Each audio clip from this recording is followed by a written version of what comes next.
وہ میرے ہاتھوں کو دبانے ہوئے کہنے لگی، بیٹا اس معاملے میں بہت احتیاط کی ضرورت ہوتی ہے، کوئی بھی جلد بازی ہمیشہ کے لیے پریشانی کا باعث بن جاتی ہے۔ نے کہا، خالہ آئندہ احتیاط سے کام لوں گا۔ خالہ کی آواز کالونیچ بڑھ چکا تھا۔ خالہ کی آواز بہت ہی سریلی اور مجھے اتنی ہی پیاری لگ رہی تھی، مگر آواز جتنی آہستہ تھی اتنی لذت آمیز تھی، مجھے ہرگز اندازہ نہیں تھا کہ ایسا دن بھی آئے گا۔ خالو کے جانے کے بعد خالہ بھی 1 سال سے ترسی ہوئی تھی۔ میں نے مزید کنفرم کرنے کے لیے اپنا ہاتھ کو پکڑے ان کے ہاتھ کو تھوڑا سا پیچھے لایا۔ خالہ کا ہاتھ میرے پپو سے ٹکرایا۔ خالہ نے ہاتھ پیچھے کرنے کی کوشش نہیں کی۔ جب اتنی ہمت کر لی تھی تو آگے میری باری تھی اور اب مجھے پہل کرنی تھی۔ مجھے سمجھ آ گیا تھا کہ وہ اپنی بیٹی کی کمی اور خود کی پیاس کے ہاتھوں مجبور ہو کر آئی ہیں اور راجہ پیاسا بھیج دے یہ بھی ناممکن تھا ان کا، مگر اب سوچ سکتے تھے کہ جب ان کی بیٹی اتنی خوبصورت ہو ماں کیسی ہوگی۔ بلا شبہ وہ ان سراپا میری آنکھوں کے سامنے تھا۔ اس سے پہلے میں نے انہیں اس انداز میں نہیں دیکھا تھا۔ عورتوں میں سے تھی جو وقت کے ساتھ اور بھی حسین ہو جاتی ہیں۔ خالہ کی ہائٹ چاچی سے کچھ لمبی تھی، ان کے نرم ہاتھ ابھی میرے ہاتھوں میں تھے، ان کے دل کی چاہت میرے ہاتھوں میں ٹرانسفر ہو رہی تھی۔ خالہ کی پہاڑیاں سیدھی کھڑی ہوئی دعوت دے رہی تھی کہ آؤ مجھے فتح کر لو۔ خالہ نے سلکی نائٹ سوٹ پہنا ہوا تھا۔ میں نے خالہ کا ہاتھ دوبارہ اپنے ہاتھوں میں لیا اور اٹھتے ہوئے کہا کہ مجھے شاید اب سے کچھ سیکھنا ہی پڑنا ہے۔ خالہ بھی میرے ساتھ اٹھتی تھی، ان کے پہاڑ اب کھول کرے میرے سامنے آئے تھے، میرا بھی اب جو ہوش میں آنے لگا تھا۔ خالہ تھوڑی قریب آئی تھی، کہنے لگی کہ میں کیا سیکھوں گی اپنے پیارے داماد کو۔ ان کی آواز میں وہی پیار سا انداز تھا اور شاید کچھ شرارت بھی۔ میں نے ان کو اپنے قریب کیا اور کہا وہی جو کچھ دیر پہلے اب مجھے سمجھ آ رہی تھی۔ ان کی دودھ کی دکانیں بہت بڑی تھی، انہوں نے مجھے کافی دور ہی روکا ہوا تھا۔ کچھ ہی دیر میں خالہ میرے ساتھ لے کر چکی تھی، ان کی پاکٹ مجھ سے تھوڑی ہی کم تھی۔ میں مکمل طور پر تیار ہو چکا تھا۔ میں آج خالہ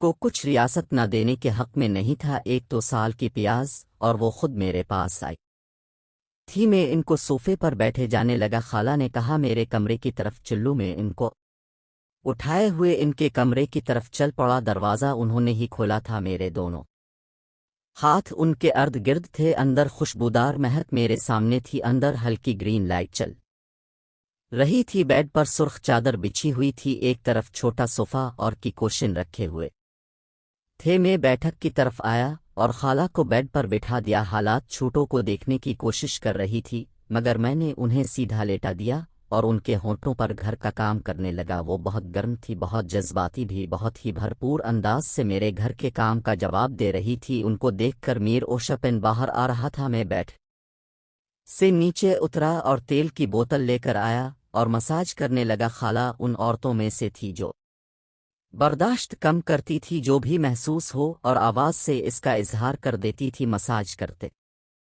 کرتے میں نیچے آیا۔ میں نے ٹائم ضائع کیے بغیر اپنی تیل میں بھیگی ہوئی انگلی سے ان کے گھر کا کام شروع کر دیا۔ پورا کمرہ خالہ کی عجیب عجیب آوازوں سے گونج رہا تھا۔ ان کی یہ آوازیں سن کر میرا چھوٹو اب پہلے سے زیادہ بول رہا تھا، شاید اس سے زیادہ خوشی تھی۔ تقریباً 4 منٹ گزرے تھے، مجھے اپنے ہاتھ پر گرم پانی محسوس ہوا۔ میں سمجھ گیا کہ خالہ اپنے گھر کا کام کر کے فری ہو رہی ہیں۔ کچھ دیر آرام کرنے کے بعد اب میرے گھر کے کام کرنے کی باری تھی۔ میں نے خالہ کا چہرہ دیکھا تو ان کے چہرے پر ملکی ملکی مسکراہٹ تھی، ایک مسکراہٹ میرے چہرے پر بھی تھی۔ میں اس لیے مسکرا رہا تھا کہ خالہ کو اس بات کا اندازہ ہی نہیں کہ ابھی ان کے ساتھ کیا ہونے والا ہے۔ وہ شاید مجھے ایک عام سا مرد سمجھ رہی تھی۔ خالہ نے ابھی تک میرا نہیں دیکھا تھا۔ میں نے اپنے آپ کو سیٹ کیا۔ جیسے ہی چھوڑو کا سر گھر کے اندر داخل ہوا، خالہ کے منہ سے ایک چیخ نکلی ہوئی۔ ماں ان کو بالکل بھی اندازہ نہیں تھا کہ یہ ان کے ساتھ کیا ہوا۔ خالہ خوف کے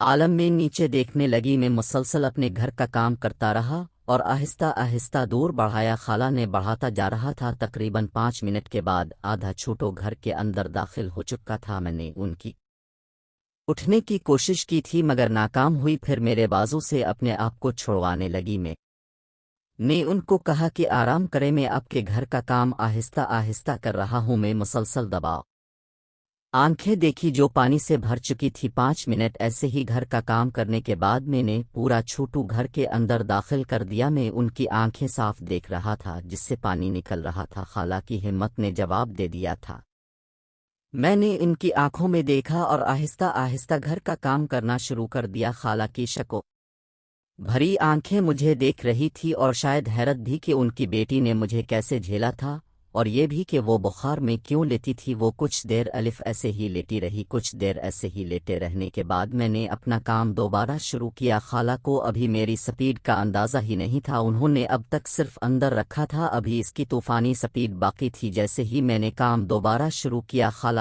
بولی راجا آرام سے کرنا، مجھ سے اتنی تکلیف برداشت نہیں ہوتی، یہ نہ ہو سن بھی سن لے۔ میں نے کہا ٹھیک ہے، اب بے فکر رہیں۔ اس کے ساتھ ہی میں اٹھ کر بیٹھ گیا اور آہستہ آہستہ اپنی سپیڈ بڑھانے لگا۔ میں کچھ دیر تک درمیانی سپیڈ سے گھر کا کام کرتا رہا اور پھر سپیڈ تیز ہوتی گئی۔ خالہ کی امی کی آوازیں پورے کمرے میں گونج رہی تھی، میری سپیڈ اب بڑھتے ہوئے طوفانی ہوتے جا رہی تھی۔ تقریباً 2 منٹ بعد خالہ نے اپنے گھر کا کام مکمل کر لیا اور فری ہو گئی، مگر میرا اب رکنے کا ارادہ نہیں تھا۔ میں نے اپنی سپیڈ تیز ہی رکھیں۔ خالہ اپنے گھر کا کام کر کے فری ہو چکی تھی۔ خالہ بار بار کہہ رہی تھی بس کرو راجا، راجا بس کرو، مگر مجھے اپنے گھر کا کام کر کے فری ہونا تھا۔ میں اپنے پورے جوش کے ساتھ کام کر رہا تھا، مجھے روکنا اب ان کے بس میں نہیں تھا۔ تقریباً 2 منٹ کے بعد میں بھی اپنے گھر کا کام کر کے فری ہو گیا۔ خالہ چپ چاپ پڑی تھی، میں کچھ دیر لیٹا آرام کرتا رہا۔ میرا ارادہ ایک مرتبہ دوبارہ کا تھا، مگر وہ معافی مانگنے تک پہنچی ہوئی تھی، لہٰذا میں اٹھا اور الوداع